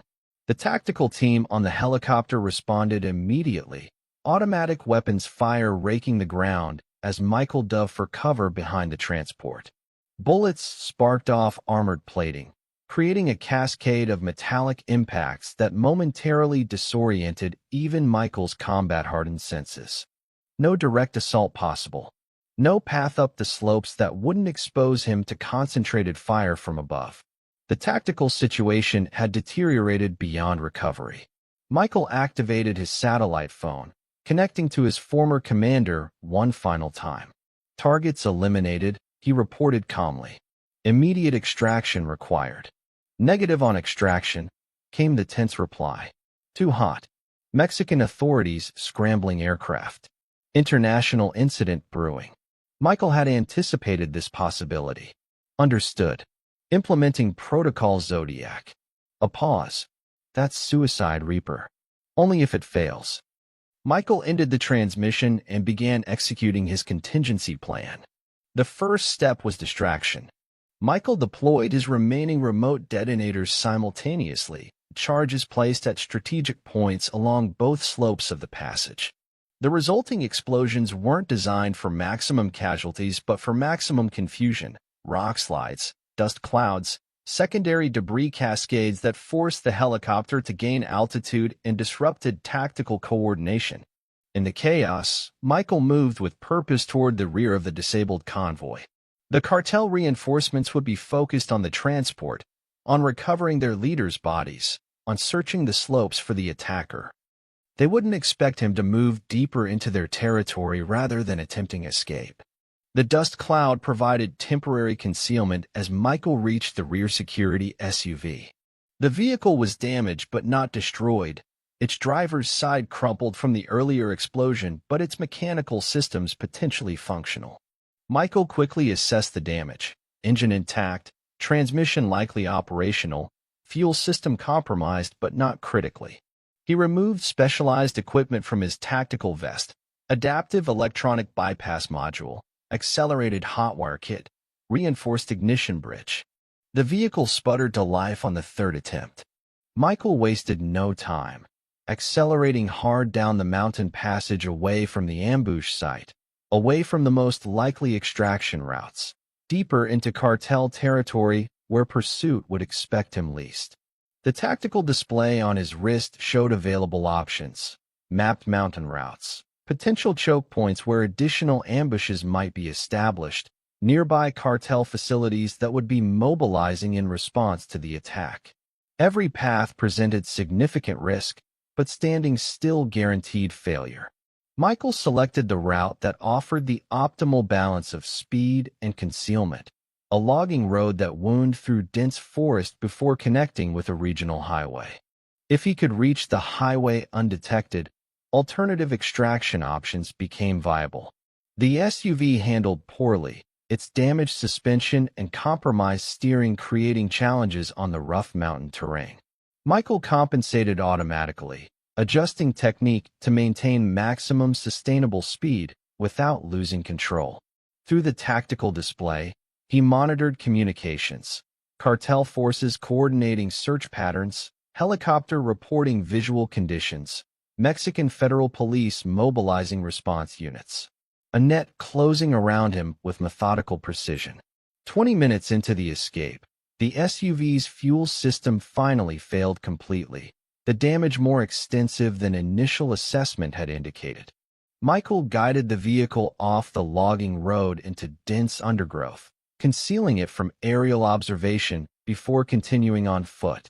The prosthetic leg was beginning to register stress warnings. Microfractures in the reinforced core, hydraulic systems operating at 82% efficiency, joint servos showing signs of overheating. It would continue functioning, but with decreasing performance over the next 6 to 8 hours. Michael adjusted his movement accordingly, adopting a modified pace that balanced speed with conservation.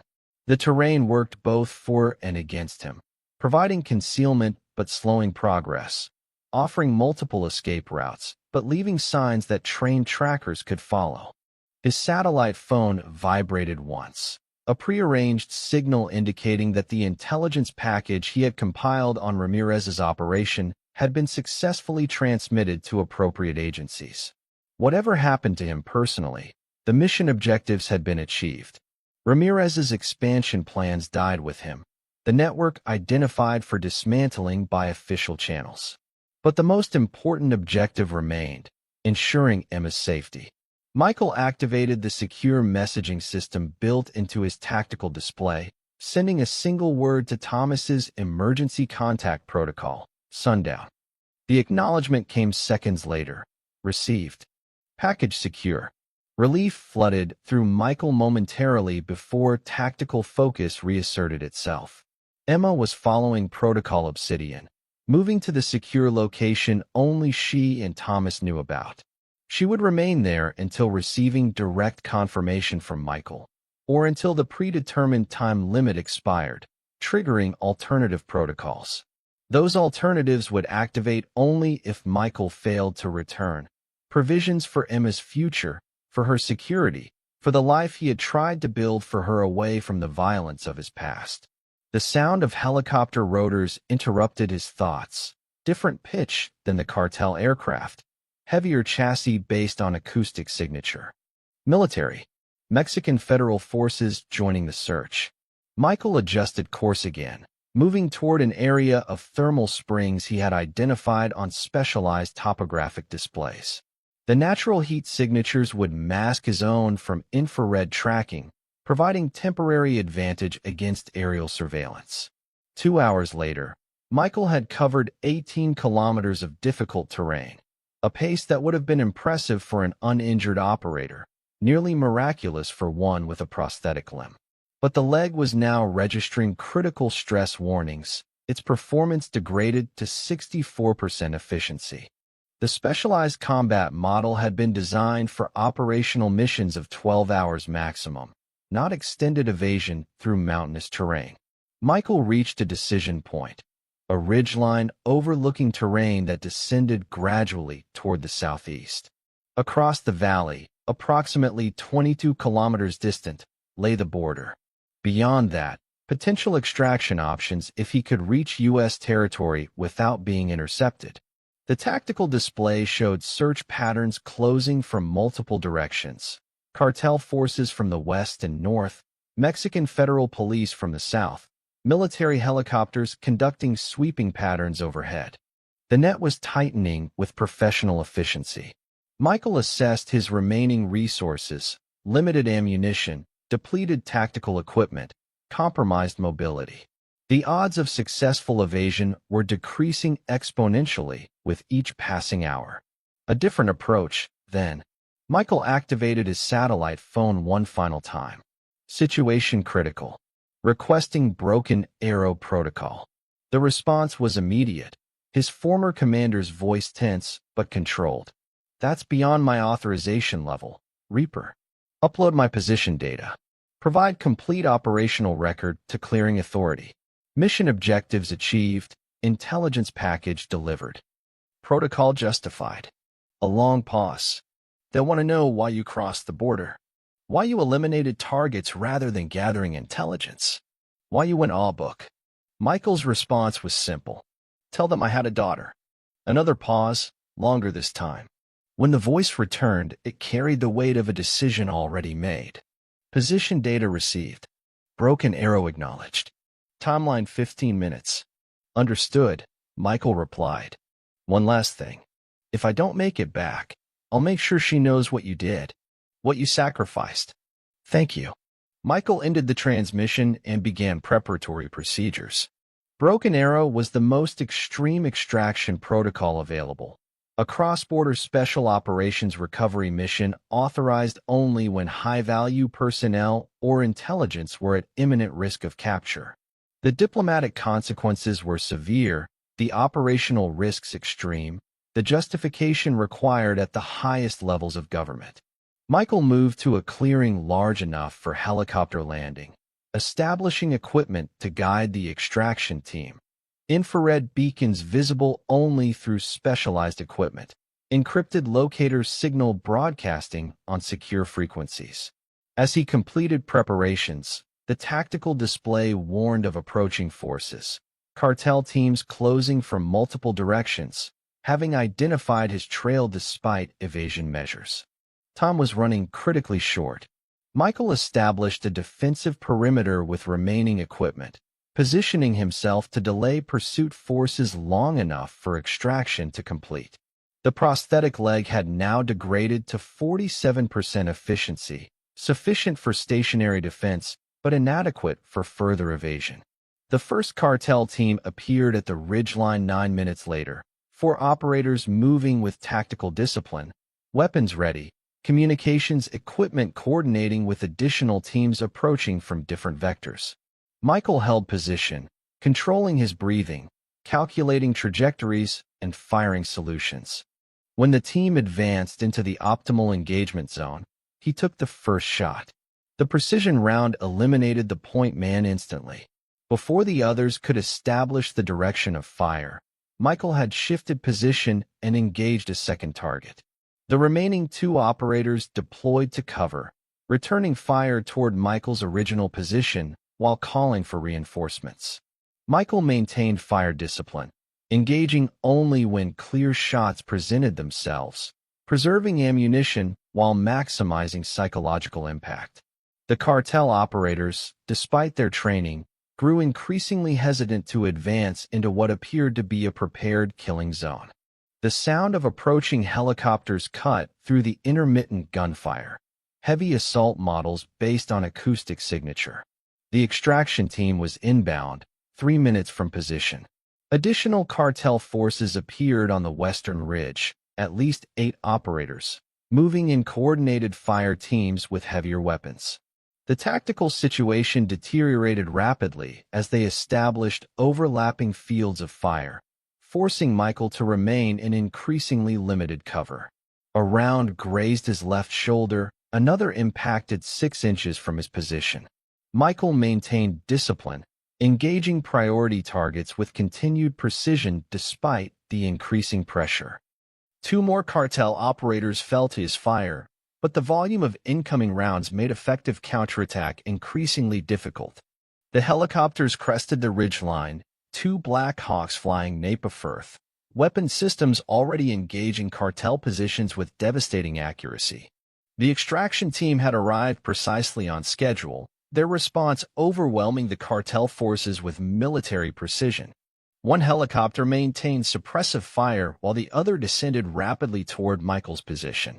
The side door opened to reveal a foreman recovery team in full tactical gear, providing covering fire as they secured the landing zone. "Move now," the team leader's voice carried over the din of combat. Michael rose from his position, advancing toward the helicopter through withering crossfire.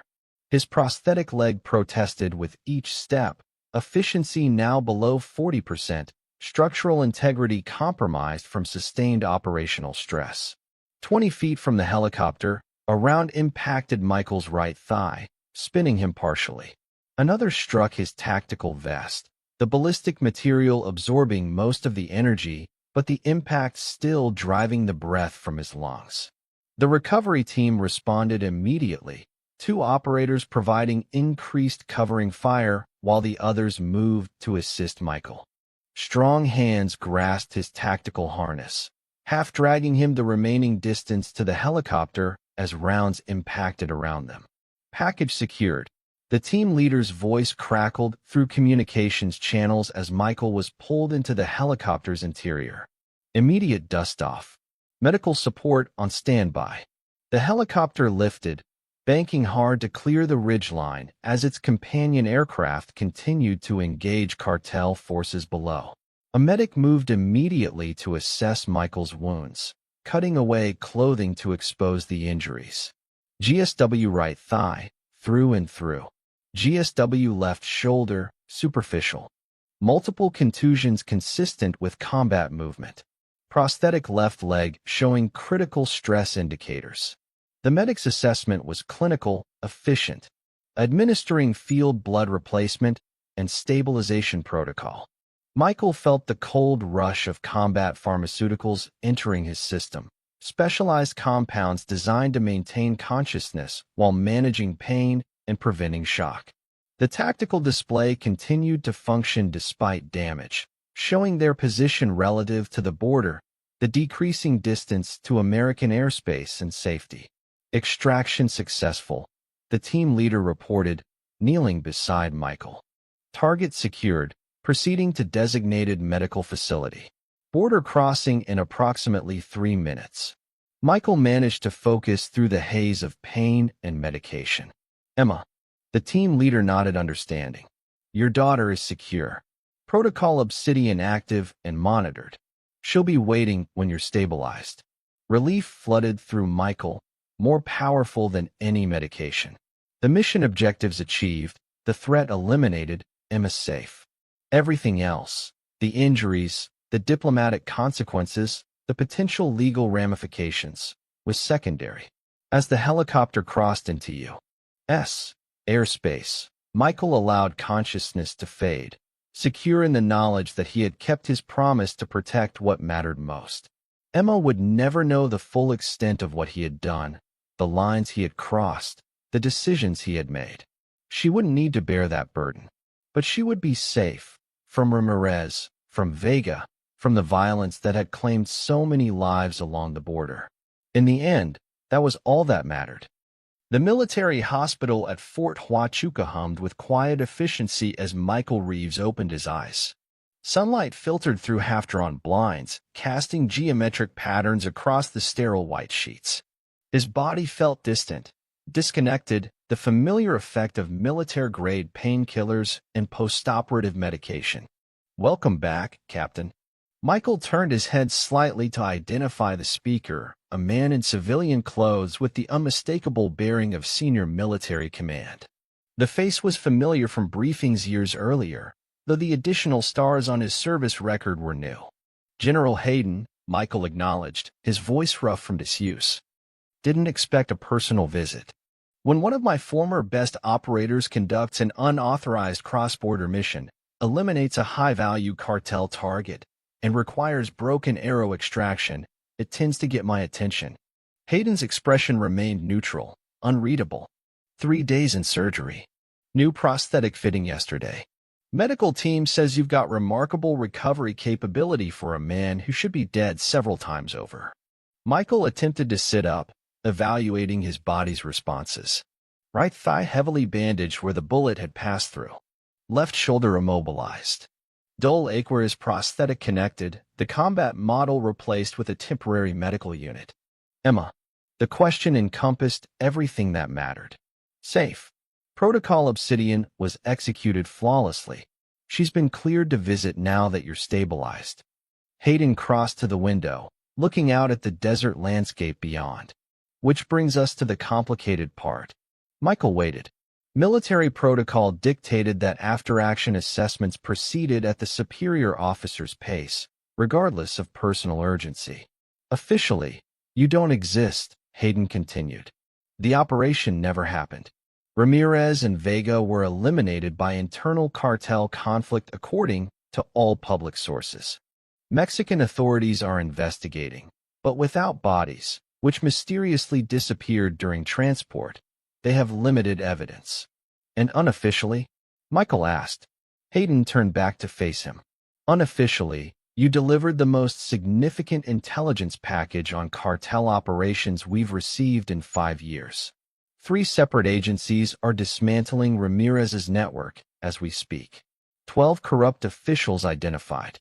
7 million in cartel assets seized. He paused. The president has been briefed. Michael absorbed this information without visible reaction. The tactical objective had been accomplished, but the personal cost remained undetermined. What happens now? That depends.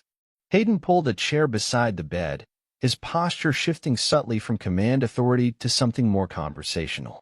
The intelligence community would prefer to bring you back into the fold. Your skill set, combined with your recent demonstration of effectiveness, makes you extremely valuable. And if that's not what I want, then things become more complicated. Hayden's expression hardened slightly.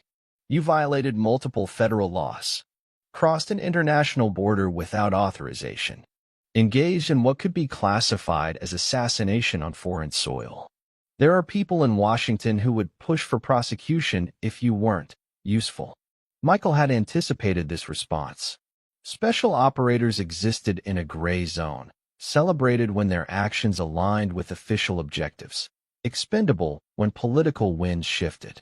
I have a daughter, Michael said simply. She's my priority. Hayden nodded. I know, which is why I've arranged a third option.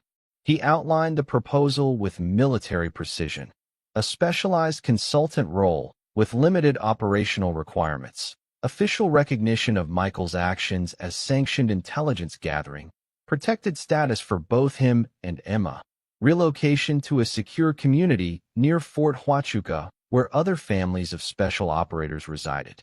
You'd be an asset without being a direct operator, Hayden concluded.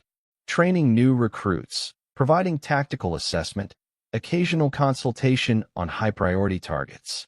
No more field work unless absolutely necessary, and then only with full authorization and support. Michael considered the offer, weighing it against alternatives that all ended with either imprisonment or constant evasion. Emma would be protected? Officially. Full security protocols. New identities if necessary. Ramirez's organization is being dismantled, but cartel memories are long. Before Michael could respond, a soft knock interrupted. The door opened to reveal Emma, her eyes immediately finding his, relief washing over her features. Dad. She crossed to his bedside, carefully embracing him while avoiding the medical equipment and bandages. Thomas said you'd be okay, but I needed to see for myself. I promised I'd come back, Michael replied, the weight of the past days momentarily lifting at her presence. Always keep my promises to you. Hayden stood, nodding respectfully to Emma. Miss Reeves, I'll give you two some privacy. We can continue our discussion later. He moved toward the door, then paused. For what it's worth, Captain, what you did saved countless lives. Not just your daughters. Think about my offer. When they were alone, Emma sat beside the bed, her expression a complex mixture of relief, concern, and something else, a new awareness that hadn't been there before. Sheriff Rodriguez told me some of it, she said quietly. About Ramirez. About what you did in the military before. She hesitated. About what you did to protect me. Michael studied his daughter's face, searching for signs of fear or disappointment. What he found instead was a compassionate understanding beyond her 17 years. I never wanted you to know that part of my life, he admitted. Because you thought I'd be afraid of you? Emma's directness had always been her strength. Or because you were afraid of yourself? The question penetrated defenses that gunfire and interrogation had never breached. Michael had spent 5 years building walls between his military past and his role as Emma's father, believing the two identities incompatible, fearing that the violence inherent in one would contaminate the other. Both, he acknowledged finally. The things I did, the person I was, Reaper, that wasn't someone I wanted you to know. Emma took his hand, her grip surprisingly strong. But it's always been part of you. The way you check sight lines everywhere we go. The contingency plans. The way you can track anything through the desert. A small smile touched her lips. I wasn't blind, Dad. I just didn't know why. And now that you do, now I understand better. She looked out the window at the mountains visible in the distance, the same terrain where Michael had fought his desperate battle days earlier. Thomas told me stories while we were hiding, about warriors who protect their people, about how sometimes good men have to do difficult things to stop evil ones. Michael closed his eyes briefly, grateful for the old Navajo's wisdom. It should never have touched your life, he said. I tried to keep that world away from you. But it found us anyway, Emma replied with unexpected maturity. And you did what you had to do, what no one else could have done. The conversation shifted to practical matters, the relocation Hayden had mentioned, the new community where they would live, the security measures that would become part of their lives. Emma absorbed it all with remarkable composure, asking insightful questions about her education, about the other families, about whether Thomas could visit them. "Will you take General Hayden's offer?" she asked finally. Michael had been wrestling with the decision throughout their conversation. The tactical assessment was straightforward. The offer provided maximum security for Emma while avoiding legal consequences that would separate them. But something deeper troubled him, the fear that returning to that world, even in a limited capacity, would reawaken the coldly efficient killer he had tried to leave behind. "I'm not sure that's who I want to be anymore," he admitted. Emma considered this thoughtfully. "Maybe it's not about going backward," she suggested. "Maybe it's about using what you know to help in a different way, teaching others what you've learned, protecting people before they're in danger."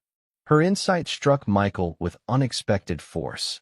He had been conceptualizing the choice as binary, civilian father or military operator, when perhaps integration was possible.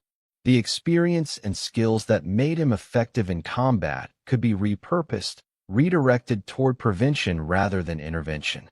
"When did you get so wise?" he asked, pride momentarily overriding concern. "I had a good teacher."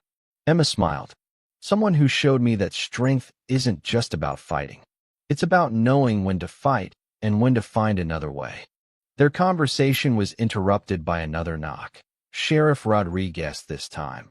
His uniform pressed, but his expression weary from the events of recent days. "Hope I'm not intruding," he said from the doorway.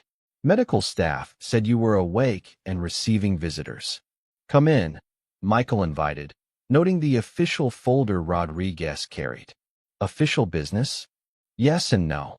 Rodriguez nodded respectfully to Emma before focusing on Michael.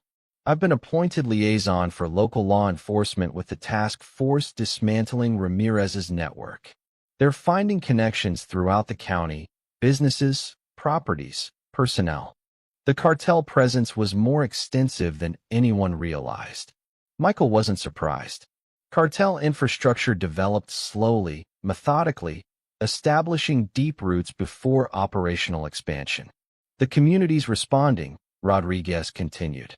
"Forming neighborhood watch programs, civilian support networks, improved communication channels with federal agencies. People want to be part of the solution now that they understand the threat." Michael noted the purpose in Rodriguez's voice. The sheriff wasn't just sharing information, but proposing something. "What are you suggesting?" "A community security initiative. Training for local law enforcement. Coordination protocols between agencies. Education for civilians on recognizing and reporting suspicious activities." Rodriguez placed the folder on the bedside table. "We need someone who understands both sides, military precision and civilian priorities. Someone who has lived in both worlds."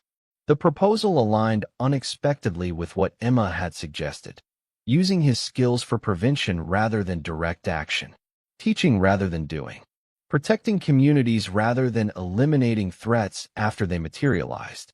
"I'm not exactly popular with federal agencies at the moment," Michael observed. Rodriguez smiled slightly. "Actually, your stock has never been higher. Turns out stopping a major cartel expansion tends to generate goodwill, regardless of methodology." His expression grew serious. "The border communities need this, Michael. They need someone who understands what they're facing and how to prepare for it." Emma watched the exchange with quiet intensity, her presence a reminder of everything at stake, not just her safety, but her future in a community that could either live in fear or develop resilience against threats that wouldn't disappear regardless of individual cartel leaders eliminated. "I'll consider it," Michael said finally, "after I've recovered and we've settled into the new location." Rodriguez nodded, understanding the implicit acceptance in Michael's response. "That's all I'm asking." He moved toward the door, then turned back. "For what it's worth, what you did out there, it mattered. Not just for Emma, for all of us."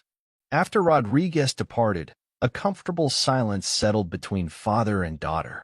The sunlight had shifted, afternoon shadows lengthening across the hospital room.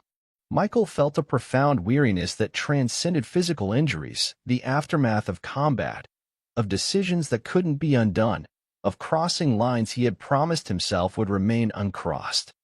"It's going to be different now, isn't it?" Emma asked quietly. "Yes," Michael acknowledged. "But not everything will change. What matters most stays the same. Us," she said simply. "Always." Later, after Emma had left to join Thomas for dinner, Michael watched the sunset paint the desert mountains in shades of amber and gold. The same terrain where he had fought, where he had killed, where he had nearly died to protect what mattered most to him. The tactical officer in him assessed the events clinically, objectives achieved, target eliminated, asset secured, acceptable casualties sustained. The father in him recognized the deeper truth that violence, even justified, exacted costs beyond physical injuries. That returning from that mental space, from the cold precision of Reaper, required conscious effort and clear purpose. When Hayden returned that evening, Michael had reached his decision. He would accept the consulting role, with specific conditions, limited operational involvement, priority given to training and preventative measures, relocation to a secure community where Emma could complete her education surrounded by families who understood the unique challenges they faced. One more condition, Michael added as Hayden prepared to leave. "I want resources allocated to Rodriguez's community security initiative. Training, equipment, coordination protocols." Hayden studied him thoughtfully. "Building a civilian defense network. Building resilience," Michael corrected. "So the next threat can be identified before children are endangered, before fathers have to become weapons." The general considered this, then nodded. "I think that can be arranged. Preventative measures are always more cost-effective than crisis response." He extended his hand. "Welcome back to the world, Reaper. Or should I say Michael Reeves?" Michael accepted the handshake, recognizing the symbolism of the gesture. A bridge between his past and his future, an acknowledgement that both identities could exist within the same man without one destroying the other. "Just Michael," he replied. Reaper completed his final mission. That night, alone in the hospital room, Michael reviewed the folders Rodriguez had left, detailed assessments of community vulnerabilities, proposals for improved security measures, training protocols adapted for civilian application. The work ahead would be different from any mission he had undertaken before, measured not in targets eliminated, but in communities strengthened, not in threats neutralized, but in threats prevented from materializing. It was a transformation that had begun the moment he had chosen to protect rather than escape, to confront the darkness directly rather than hiding from it. The combat skills would remain, the tactical precision would still serve when needed, but they would be channeled toward creating safety rather than simply responding to danger. As he drifted toward sleep, Michael's thoughts returned to Emma, her courage during the crisis, her wisdom beyond her years, her ability to see the entirety of who he was without fear or judgment. He had crossed the border to protect her, had returned to the darkness to keep her in the light. What he hadn't anticipated was that she would help lead him back, would show him a path where the father and the warrior could coexist in service to something larger than either identity alone. In that realization lay the true transformation, not from civilian to warrior and back again, but to something new, something integrated, something whole. 6 months later, Michael stood on the back porch of their new home, watching the sunset paint the desert in familiar hues of amber and gold. The secure community near Fort Huachuca had welcomed them without fanfare, families who understood operational security, who recognized the unique bond between those who had served and the children who carried their own form of service through frequent moves and unspoken worries. Emma had adapted with remarkable resilience, excelling in her new school and forming friendships with other teenagers who didn't need detailed explanations for security protocols or why her father sometimes disappeared for days to conduct training exercises. She was preparing for college now, her applications focusing on programs in psychology and international relations, fields shaped by her experiences, by her newfound understanding of the complex world beyond their protected community. The news from the border had gradually transformed Ramirez's network, systematically dismantled by multi-agency task forces using intelligence Michael had provided, no longer dominated headlines. The power vacuum had been filled not by another cartel expansion but by strengthened communities, coordinated law enforcement, and civilian networks trained to recognize and report suspicious activities before they escalated to violence. Rodriguez had become something of a regional celebrity. The sheriff who had helped establish a new model for border security focused on community resilience rather than militarized response. The program Michael had helped design now served as a template for other vulnerable regions, with federal funding allocated for expansion to additional communities. Thomas visited regularly, his ancient pickup truck carrying traditional foods and tribal wisdom that complemented the tactical training Michael provided. The old Navajo had become a fixture in their lives, a bridge between worlds that might otherwise have remained separate. Michael's role had evolved beyond his initial expectations. The consulting position with military intelligence provided structure and purpose, but it was the work with border communities that truly engaged his passion, teaching civilians to protect themselves without becoming weaponized. Sharing knowledge that transformed fear into preparedness, building networks that detected threats before they materialized. His prosthetic leg, the newest model developed with his feedback, served as both tool and reminder. The physical limitation hadn't diminished his effectiveness but had enhanced his empathy, his understanding that strength came in many forms beyond direct action. As twilight deepened into night, Emma joined him on the porch, a college acceptance letter in her hand. Her smile told him everything before she spoke. "Georgetown," she said simply. "International Security Program." Pride swelled in his chest. "They're lucky to have you." They stood in comfortable silence, watching stars emerge in the desert sky. The same stars that had witnessed his desperate battle in the mountains, that had guided his return to a life he had feared permanently lost. "Do you ever miss it?" Emma asked suddenly. "The action, being Reaper?" Michael considered the question carefully. "Sometimes I miss the clarity," he admitted. "Combat reduces everything to essentials. But this, what we're building here, what you're becoming, this matters more." Emma nodded, understanding as she always did. "You traded one kind of protection for another." "A better kind," Michael replied. "Prevention instead of reaction. Building strength instead of exploiting weakness." The cartel's defeat was undeniable. Though some questioned the extent of Michael's actions, most celebrated the powerful message sent. America does not bow to intimidation. Michael, humble yet firm, quietly stepped back from the limelight, continuing duties without fanfare, steadfast in moral clarity.